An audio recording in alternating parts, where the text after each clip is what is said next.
Sir ನಮಸ್ತೆ. ಹಣ ಬಂದ ವಿನಾಯಕ್ ಅಂತ ಕಾಂಗ್ರೆಸ್ ಕಾರ್ಯಕರ್ತ ತಾವು ಮಾತಾಡ್ತಾ ಒಂದು ಮಾತಂದ್ರೆ ಮೋದಿಯ ಆಶಯದಂತೆ ಸರ್ಕಾರ ನಡೆದುಕೊಳ್ತಿಲ್ಲ ಅಂತ ತಾವೇ ನೇರವಾಗಿ ಹೇಳಿದಿರಿ. ದಿನ ಬೆಳಗಾದ್ರೆ ಪ್ರತಿಯೊಂದು ಸರ್ಕಾರದ ಒಳಗಿನ ಅಧಿಕಾರಿಗಳು, ಸರ್ಕಾರದ ಶಾಸಕರು, ಸಚಿವರೇ ಹೇಳ್ಕೊತಿದ್ದಾರೆ. ಹೊಸ ಹಗರಣಗಳು, ಪ್ರತಿದಿನ ಹೊಸ ಹಗರಣಗಳು ಆಚೆ ಬರ್ತಿದೆ. ತಾವು ಮೊದಲಿಂದ ಕೂಡ ನೇರ ನುಡಿಯ ವ್ಯಕ್ತಿಯಾಗಿದ್ದೀರಿ, ಔಟ್ಸ್ಪೋಕನ್ ಆಗಿದ್ದೀರಿ. ಸರ್ಕಾರದ ಒಳಗಿದ್ದು ಕೂಡ ತಾವು ಭ್ರಷ್ಟಾಚಾರದ ವಿಚಾರದ ಬಗ್ಗೆ ಯಾಕೆ ಮಾತಾಡ್ತಿಲ್ಲ? ಎಲ್ಲ ಗೊತ್ತಿದ್ದು ಕೂಡ ಯಾಕೆ ಸುಮ್ಮನೆ ಇದ್ದೀರಾ ನೀವು? ನೋಡ್ರಿ, ಯಾವ ವಿರೋಧ ಪಕ್ಷ ಏನು ಕೆಲಸ ಮಾಡಬೇಕು ಅದು ಮಾಡ್ತಾ ಇಲ್ಲ ಕರ್ನಾಟಕದಲ್ಲಿ. ಓಕೆ, ಇನ್ನೂ ಮಾಡ್ತಿಲ್ಲ ಅಂತೀರಾ ನೀವು? ನಿಮ್ಮ ನಾಯಕರುಗಳೇ ಎಲ್ಲ ಹೊಂದಾಣಿಕೆ ಅದಾರ. ಸುಮ್ಮನೆ ನೀವು ಪಾಪ ಕಾರ್ಯಕರ್ತರು ಹೋರಾಟ ಮಾಡ್ತೀರ ಅಷ್ಟೇ. ಸತ್ಯ ಹೇಳ್ರಿ, ಸುಳ್ಳು ಹೇಳಕ್ ಹೋಗ್ಬೇಡಿ. ತಮ್ದು ಹೊಂದಾಣಿಕೆ ಇಲ್ಲ ಅಲ್ಲ ಸರ್? ಸರ್ ತಮ್ದು ಇಲ್ಲ ಅಲ್ಲ ಹೊಂದಾಣಿಕೆ? ಯಾರ್ಯಾರು ತಮ್ದು ಹೊಂದಾಣಿಕೆ ಇಲ್ಲ. ವಿಧಾನಸಭೆ ಹೇಳೀನಿ, ಮಾತಾಡ್ತಿಲ್ವಲ್ಲ ಸರ್ ತಾವು?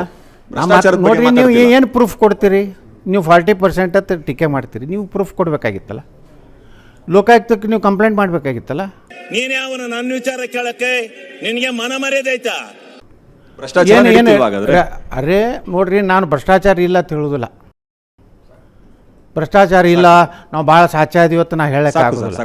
ಹಾಂ, ಪ್ರಶ್ನೆ ಆಯ್ತು. ನಿಮ್ಮ ಪ್ರಶ್ನೆ ಅಷ್ಟೇ ಆಯಿತು. ನೀವು ಅದರಲ್ಲಿ ಭಾಗಿದ್ದೀರಿ. ನೀ ಯಾವನ ಕೇಳಕ್ಕೆ? ರೈಟ್ಸ್ ಕೇಳಕ್ಕೆ ನೀ ಯಾವನ ಕೇಳಕ್ಕೆ? ನೀವೇನು ನಾನು ಕೇಳಿದೆ, ನೀನು ಒಬ್ಬ MLA, ಕಾಂಗ್ರೆಸ್ MLA 40% ಇತ್ತಿರಲ್ಲ, ಮತ್ತು ನೀವು ತೊಗೊಂಡು ಹೌದು ಸರ್ ನಮಗೂ ಬಂದಿದೆ ಅಂತ ಹೇಳಿದ್ರು. ಯಾರು ಮಾಡೋಕ್ಕೆ ಸಾಧ್ಯ ಆಗಲ್ಲ. ಯಾವನ ಇದ್ದಾನಂತಲ್ಲಿ ರಾಜ್ಯದಲ್ಲಿಲ್ಲ, ದೇಶದಲ್ಲಿಲ್ಲ ಯಾರು. ಸರ್, ಈ ಗೋಮಾತೆ ಇದೆಯಲ್ಲ ಸರ್, ನಾನು ಬಹಳ ಚಿಕ್ಕ ವಯಸ್ಸಲ್ಲಿ ನನಗೆ ಬಹಳ ಜನ ಹಿಂದೂಗಳ ಫ್ರೆಂಡು.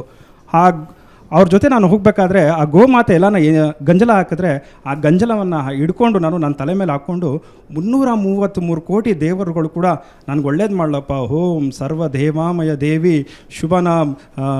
ಶುಭನಾಮ್ ನಂದಿನಿ ಮಾತೃ ಮಾಭಿಷತ ಸಫಲ ಪುರೋ ನಂದಿನಿ ಅಂತ ಹೇಳ್ಕೊಂಡು ಬೆಳೆದವನು ನಾನು. BJP ಅವರು ಇವತ್ತು ಹೊರದೇಶಗಳಿಗೆ ಲಕ್ಷಾಂತರ ಟನ್ಗಳು ಮಾಡ್ತಾ ಇದ್ದಾರೆ, ನೀವು ಮಾತಾಡ್ತಾ ಇಲ್ಲ. BJP ಅವರು ಕರ್ನಾಟಕದಿಂದ ಪ್ರತಿದಿನ ಗೋವಾಗಳಿಗೆ ಗೋ ಹತ್ಯೆ ಮಾಡಿ ಟನ್ಗಟ್ಟಲೆ ಮಾಂಸಗಳನ್ನ ಕಳಿಸ್ತಾ ಇದ್ದಾರೆ, ನೀವು ಮಾತಾಡ್ತಾ ಇಲ್ಲ.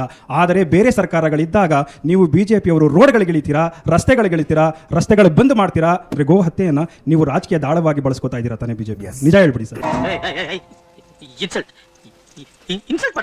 ಗೋ ಹತ್ಯೆ ನಿಷೇಧ ಕಾನೂನು ಈ ರಾಜ್ಯದಲ್ಲಿ ತಂದವರು ನಾವೇ. ಏನು ಮಾಡಿದ್ರು ನೀವು ಎಲ್ಲ ಇಷ್ಟು ಬಸವಣ್ಣರ ವಚನ, ಸಂಸ್ಕೃತಿ ಎಲ್ಲ ಹೇಳಿದ್ರಿ.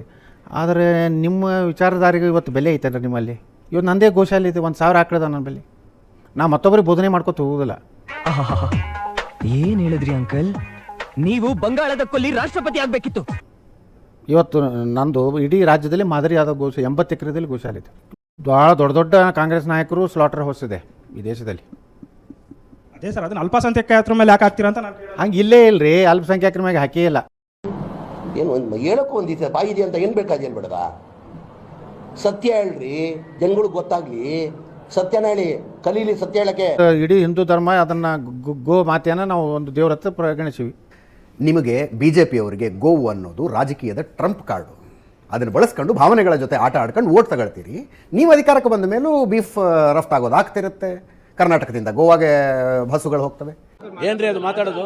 ಏನು ಮಾತಾಡ್ತಾರ್ರಿ? ಯಾವನ್ರಿ ಅವನು? ನಮಗೆ ಸ್ವಾಭಿಮಾನ ಇದೆ ನೋಡ್ರಿ. ಒಮ್ಮಿಂದೊಮ್ಮೆ ಯಾವುದು ನಾವು 100% ನಿಲ್ಸಿವತ್ತು ನಾನು ಹೇಳೋದಿಲ್ಲ. ಆದರೆ ಅದರ ಪ್ರಮಾಣ ಕಡಿಮೆ ಆಗೋದು ಹೋಗ್ತಾ ಇದೆ. ಮೊದಲು ನಮ್ಮ ಬಿಜಾಪುರನಲ್ಲಿ ಸಿಕ್ಕಾಪಟ್ಟೆ ಸೋಲಾಪುರಕ್ಕೆ ಹೋಗ್ತಿತ್ತು, ಈ ಪೂರ್ತಿ ನಿಂತು ಹೋಗಿದೆ. ಮೊದಲಿನ ಸ್ಥಿತಿ ಇಲ್ಲ.